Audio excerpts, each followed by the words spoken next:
కోటేశ్వర గారు, సార్ ఇది latest sir ఇది ఫస్ట్ ఆఫ్ ఆల్ సభకి పర్మిషన్ నిరాకరించడం ఎంతవరకు కరెక్టు? రెండు, ఆయన జూన్ 2వ తారీఖు పెట్టడమే తప్పు అంటాం ఎంతవరకు కరెక్టు? పోలీసులు చెప్పిన కారణాలు ఎంతవరకు కరెక్టు? జూన్ 2వ తారీఖున పెట్టడం అనేది రాజకీయం. పవన్ కళ్యాణ్ కూడా రాజకీయ నాయకుడు కనుక రాజకీయం చేస్తున్నారు అనేటువంటిది నా అభిప్రాయం. పోలీసులు పర్మిషన్ ఇవ్వకపోవడం, పర్మిషన్ నిరాకరించడం అనేటువంటిది సరైనది కాదు. అవసరమైనటువంటి భద్రత కల్పించాలి. లేకపోయేట్లయితే బహిరంగ సభ కాకపోతే మీరు ఏదైనా ఒక హాల్లో క్లోజ్డ్ మీటింగ్ అయినా పెట్టుకోమని చెప్పి ఉండాల్సింది. రెండోది, ఈ వారం రోజులుగా జరిగినటువంటి పరిణామాలు లేదా సోషల్ మీడియాలో ఇతరత్ర వచ్చినటువంటి కామెంట్స్ ఇవన్నీ కూడా చూసిన తర్వాత కొన్ని శాంతి భద్రతల సమస్యలు తలెత్తే మాట కూడా వాస్తవం. అయినప్పటికీ పవన్ కళ్యాణ్కి సభకి ఏదో ఒక రూపంలో అనుమతి ఇచ్చి ఉండాల్సింది అనేది నా అభిప్రాయం. ఎందుకంటే అదేమి అసాధారణమైనటువంటి అదేమీ కాదు. కొంత కాంట్రవర్షియల్ ఉన్నమాట వాస్తవం.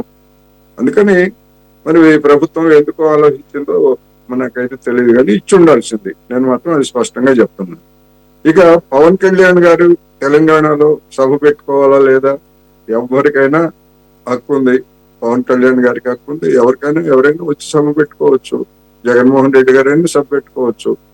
కాకపోతే పవన్ కళ్యాణ్ జనసేనకు సంబంధించి లేదా తెలుగుదేశం పార్టీకి సంబంధించి గతంలో రాష్ట్ర విభజన సందర్భంగా వాళ్ళు తీసుకున్నటువంటి వైఖరి, కొన్ని కామెంట్స్ ఇక్కడ దాన్ని రాజకీయంగా వాళ్ళు ఇక్కడ రంగంలోకి వచ్చి వాళ్ళు సొంత పార్టీలు సొంతంగా పోటీ చేసినా లేకపోతే బీజేపీతో కలిసి పోటీ చేసినా గానీ అది ఒక రాజకీయపరమైనటువంటి ప్రతిదాడులకి దోహదం చేసే అవకాశం ఉంది. కనుకనే గతంలోనే చెప్పాను నేను, ఇక్కడ ఉన్నటువంటి బీజేపీ తెలుగుదేశం పార్టీని గాని జనసేన పార్టీ నాయకులను గాని తన క్యాంపులో తన మద్దతుదారులుగా చూపించుకోవడానికి భయపడతా ఉంది.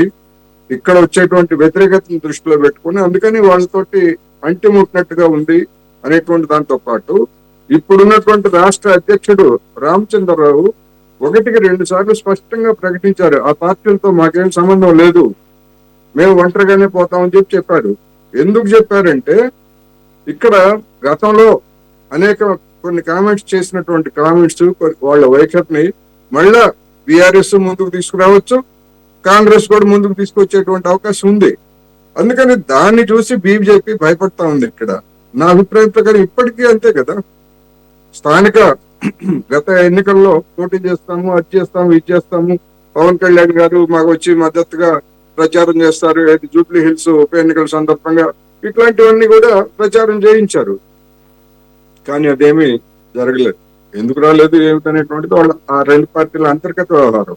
కానీ రాజకీయంగా మాత్రం ఆ విధమైనటువంటి యాక్టివిటీస్ బీజేపీకి సపోర్ట్ గా చేసినా లేకపోతే ఇండిపెండెంట్ గా చేసినా గానీ ఇక్కడ మరొకసారి రాజకీయ చర్చ జరిగేటువంటి అవకాశం ఉంది.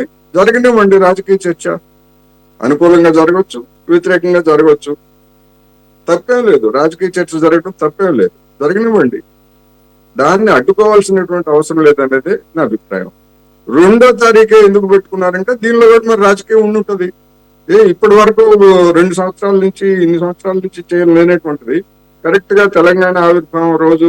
ఎందుకని తెలంగాణ ఆవిర్భావానికి సంబంధించి ఆయన చేసినటువంటి నెగిటివ్ వ్యాఖ్యలు పూర్వ రంగంలో ఇవన్నీ చూసినప్పుడు మరి వాటిని ఆధారంగా చేసుకొని జనసేనకు వ్యతిరేకంగా రెచ్చగొట్టేటువంటి అవకాశం కూడా ఉంటది కదా. అటువంటి అవకాశం ఎందుకు ఇవ్వాలనేది నా పాయింట్. జూన్ 2ని పెట్టినా 3ని పెట్టినా జరిగేది ఒకటే. కానీ జూన్ 2 అనేటువంటిది తెలంగాణ ఆవిర్భావ రోజు కనుక ఒక కాంట్రవర్షియల్ అవుతుంది అనేటువంటి ఉద్దేశం కూడా ఉండొచ్చు. అందుకని ఏమైనప్పటికీ ఎవరి రాజకీయం వాళ్ళు చేస్తున్నారు. ఆ రాజకీయ ఫలితాలు ఎట్లా ఉంటాయి ఏమిటనేటువంటిది ఇప్పుడు మనం చర్చించలేము. కానీ తెలుగుదేశం పార్టీ లేదా జనసేన, బీజేపీ ఈ 3 కూడా తెలంగాణలో ఒక కూటమిగా ఏర్పడేట్లయితే అది బీజేపీ తమకు గుదిబండగా మారేటువంటి అవకాశం ఉందనేది బీజేపీలో మొదటి నుంచి ఉన్నది. అటువంటి పరిస్థితి కనుక తలెత్తితే బీఆర్ఎస్ కాంగ్రెస్ పార్టీ రెండు కూడా రాజకీయపరమైనటువంటి దాడి పెట్టడానికి సిద్ధంగా ఉన్నాయి. అందుకు బీజేపీ సిద్ధపడుతుందా లేదా అనేటువంటిది సమస్య. ఎందుకని వాళ్ళకి ఏదన్నా అధికారం వస్తుందనుకుంటే వాళ్ళకి తప్ప పవన్ కళ్యాణ్ గారికో తెలుగుదేశం పార్టీకో వాళ్ళకి పోయేది ఏమి లేదు, ఉన్నది లేదు, ఇప్పుడు కొత్తగా పోయేదేమి కూడా ఏమి లేదు. అందుకని ఆ పార్టీలకు చెందినటువంటి వాళ్ళు అభిమానులుగా ఉన్నటువంటి వాళ్ళు అటు బీఆర్ఎస్ కో బీజేపీకో తెలుగుదేశం మన కాంగ్రెస్ పార్టీకో ఇటో గట్టు ఓటు వేయటం అనేది జరుగుతూ ఉంది. అందుకని ఇప్పుడు ఏమి చేస్తారనేటువంటిది నిజంగానే ఆసక్తి కలిగించడం నా అభిప్రాయం ప్రకారం రావాలి. తెలుగుదేశం పార్టీకి 2023 నుంచి అసలు అధ్యక్షుడు లేడు, కార్యవర్గం లేదు, ఏమీ లేదు. మరి అది అయినా కానీ వాళ్ళు మళ్ళా మొత్తం మేము తెలంగాణలో తిరిగి అధికారానికి వస్తామని చెప్పేసి మన మహానాడులో కొంతమంది మాట్లాడినటువంటి మాటలు ఇవన్నీ చూసాం. అందుకని ఏం జరుగుతుందో చూద్దాం. కానీ అనుమతి ఇవ్వకపోవడం మాత్రం సరైనది కాదని మాత్రం నేను మళ్ళీ చెప్పదలుచుకున్నాను. ఒకసారి పొన్నం ప్రభాకర్ ఏం మాట్లాడాడో, కవిత ఏం మాట్లాడారో ఒకసారి విందాం. అన్ని బయటికి పంపించి రాష్ట్రాన్ని విడగొడితే నాకు ఏడుపు వచ్చింది. 11 రోజులు, ఒక్క రోజు కాదు, 2 రోజులు కాదు, 3 రోజులు కాదు, 11 రోజులు నేను అన్నం మానేశాను. ఈ రోజున మీకు చెప్తున్నాను, 11 రోజులు తెలంగాణ ఏర్పడితే అన్నం మానేసిన వ్యక్తి తెలంగాణ ఆవిర్భావ దినోత్సవంలో పాల్గొంటే కూడా మాకు అభ్యంతరం లేదు. కానీ తెలంగాణ ఆవిర్భావం కాకుండా నవ నిర్మాణం పేరు మీద సభ చేస్తా ఉన్నాడు. రేపు పొద్దున తీవ్రంగా ఆక్షేపిస్తా ఉన్నాం. ఆంధ్రప్రదేశ్ల సామెత ఉంది, కన్న తల్లికి ముక్కు పుడుక చేయనాడు, పిన్న తల్లికి వడ్డానం చేస్తారనే సామెత ఉన్నది. అదే గూట్ల రాయి తీయలేనాడు ఏట్ల రాయి తీస్తున్నట. ఆంధ్రప్రదేశ్ ఉప ముఖ్యమంత్రిగా ఏమైనా చేయగలిగితే, ఏమైనా పీకగలిగితే అక్కడ చేయి. ఇక్కడికి వచ్చే నవ నిర్మాణ సమితి పేరు మీద నువ్వు ఇక్కడ ఏదో చేసేటువంటి కార్యక్రమంలో ఇక్కడ ఎవడు సహించడానికి సిద్ధంగా లేడు. తెలంగాణ ఏర్పడితే 11 రోజులు అన్నం తినటువంటి వెధవాచి ఇక్కడ మా తెలంగాణ పట్ల ఏదో ముసలి కన్నీరు గారితో ఒప్పుకోం. పవన్ కళ్యాణ్ గారు ఆయన మీద ప్రొఫెసర్ నాగేశ్వరరావు గారు ఒక మాట మాట్లాడారు. అట్లనే నిన్న మన పాశం యాదగిరి అన్న ఒక మాట మాట్లాడారు. మాట్లాడంగానే ఇక్కడ వాళ్ళ ఏజెంట్ ఉన్నాడు కాబట్టి ఆంధ్ర పోలీసు వాళ్ళు మా మేధావులు ఇంటికి వస్తారు. ఇట్లా చేస్తే మాత్రం ఊరుకోం, క్వశ్చనే లేదు. మాకు అన్ని రైట్స్ ఉన్నాయి, మేము అనుకున్నది మేము ఖచ్చితంగా చెప్తాం. రాజకీయంగా దమ్ముంటే దాన్ని ఎదుర్కోండి. మీ కాడ రాజధాని కట్టుకున్నాడు రాదు శాత కాదు, కానీ ఇడికి వచ్చాట తెలంగాణ నవనిర్మాణం చేస్తారట.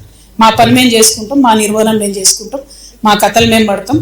రాష్ట్రం విడిపోయింది, ప్రజలు విడిపోలే. మీరు ప్రజల మధ్యలో చిచ్చు పెట్టకండి. చిచ్చు పెడితే మాట్లాడేటోళ్ళు లేరు, ఊరుకుంటోళ్ళు లేరు అనుకుంటారేమో. ఇగో ఈ జెండా రాకముందు లెక్క వేరే, ఇప్పుడు లెక్క వేరే.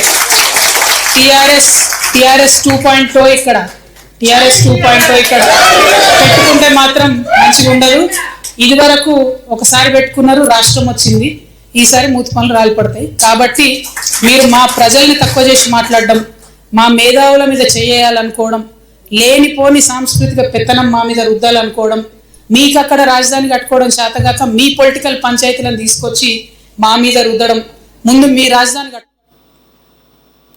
కోటేశ్వర గారు, అది సార్ ఒక సీనియర్ మినిస్టర్ అని చెప్పబట్టేటువంటి జాతీయ పార్టీలో ఉన్నటువంటి పొన్నం ప్రభాకరు పక్క రాష్ట్రంలో ఉన్నటువంటి వ్యక్తిని వెధవ అంటాడు. సార్ తెలంగాణ వస్తే 11 రోజులు అన్నం మానేశాడు అన్నాడా? దాని అర్థం రాష్ట్రం విడిపోయిందన్న బాధ. ఎంతమంది బాధపడలేదు సార్? మనం అందరం బాధపడలేదా? ఎంతో కొంత ఈ రాష్ట్రం కలిసి ఉండాలన్న దాంతో సిపిఎం పార్టీ ఒకే ఒక్క పార్టీ యునైటెడ్గా ఉండాలన్నది. మరి సిపిఎం పార్టీ కూడా బాధపడి ఉంటుంది కదా. అంటే బాధపడిన వాళ్ళందరూ వీళ్ళు ఎదవలతో ముడిపెట్టేస్తారా? ఆయన అన్నదేంటి, ఆంధ్రప్రదేశ్ రాష్ట్రం విడిపోయిందన్న దానికి చాలామంది బాధపడ్డారు. దాంట్లో పవన్ కళ్యాణ్ ఒకడు, ఆయన ఒక్కడే ఊడిపడలా పైనుంచి. దానికి ఆయన 11 రోజులు అన్నాడు, అది ఎగ్జాగరేట్ చేసి అన్నాడు, నిజంగానే చేశాడు, అయినా అనవసరం. అలా తీసుకుంటారా? లేకపోతే ఈ రకంగా దాన్ని డైవర్ట్ చేసి రెండు కవిత గారు అబ్బా ఏమి యాక్టివ్ అయిపోయారంటే, ఒక్క కారణం ఎప్పుడు దొరుకుతుందని చూస్తున్నట్టున్నారు. అసలు ఇప్పుడు ఇదంటే 1.0 2.0 ఇప్పుడు 2 కొట్టుకుంటారనమాట. తెలంగాణ వాదం నాదంటే నాది. 2 ఏంటమ్మా, ఒకసారి పెట్టుకుంటే తెలంగాణ రాష్ట్రం వచ్చేసిందా అంటే పెట్టుకుంటే వచ్చిందా, లేకపోతే 69 నుంచి జరిగినటువంటి తెలంగాణ వాదం అప్పుడు ఎవరు పెట్టుకున్నారు సార్? మీరు చెప్పాలి. ఇప్పుడు ఎవరైనా అవాంఛనీయమైనటువంటి పదజాలం ఉపయోగించడం అది సరైనది కాదు. దాన్ని నేనైతే సమర్థించట్లేదు. పొన్నం ప్రభాకర్ అయినా లేకపోతే ఇంకోళ్ళు అయినా కానీ ఆ విధమైనటువంటి పదజాలం అది వాంఛనీయం కాదు. ఇవాళ ఆయన అంటే రేపు జనసేన నాయకులు ఆయన్ని లేకపోతే ఆయన కాంగ్రెస్ పార్టీని అంటారు. ఏం తేడా ఏముంది? అందుకని ఆ ఏదైనా ఉంటే రాజకీయంగా విమర్శించవచ్చు, ఎవరికైనా అటువంటి రైట్ ఉంది. పవన్ కళ్యాణ్ గారు ఏ ఉద్దేశంతో అన్నారు. అలా అనుకున్నట్లయితే మరి ప్రధానమంత్రి నరేంద్ర మోడీ గారు తల్లిని చంపేసి బిడ్డను బతికించారని చెప్పేసి చేసినటువంటి కామెంట్ ని కూడా ఇక్కడ మరి తెలంగాణలో ఉన్నటువంటి పార్టీలన్నీ తప్పుపట్టాయి కదా. అలాంటి మాటలు మాట్లాడాల్సినటువంటి అవసరం ఏముంది? ఎప్పుడు? 10 సంవత్సరాల తర్వాత అంటే ఎవరికి మద్దతుగా మాట్లాడారు? ఆయన ఆలోచించి మాట్లాడారా, ఆలోచించకుండా మాట్లాడారా?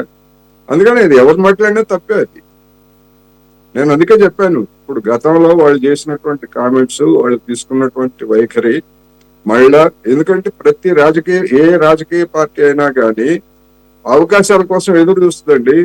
అవకాశం కోసం ఎదురు చూస్తుంది. ఆ విషయం మనకి ఆంధ్రప్రదేశ్ లోనే వెల్లడైంది కదా. చంద్రబాబు నాయుడు గారు నరేంద్ర మోడీ గారిని ఎట్లా తిట్టారో, లేకపోతే నరేంద్ర మోడీ గారు చంద్రబాబు నాయుడు గారిని ఎట్లా తిట్టారో, వీళ్ళిద్దరిని మన పవన్ కళ్యాణ్ గారు ఎట్లా తిట్టారో, తర్వాత మళ్ళా ఎట్లా చేతులు కలిపారో, దానికి చెప్పినటువంటి కారణాలు ఏమిటో ఇవన్నీ చూసాం కదా. మరి అటువంటి గేమ్ అక్కడ వాళ్ళు ఆడినప్పుడు తెలంగాణలో ఉన్నటువంటి రాజకీయ పార్టీలు కూడా అలాంటి గేమ్ ఆడతాయి.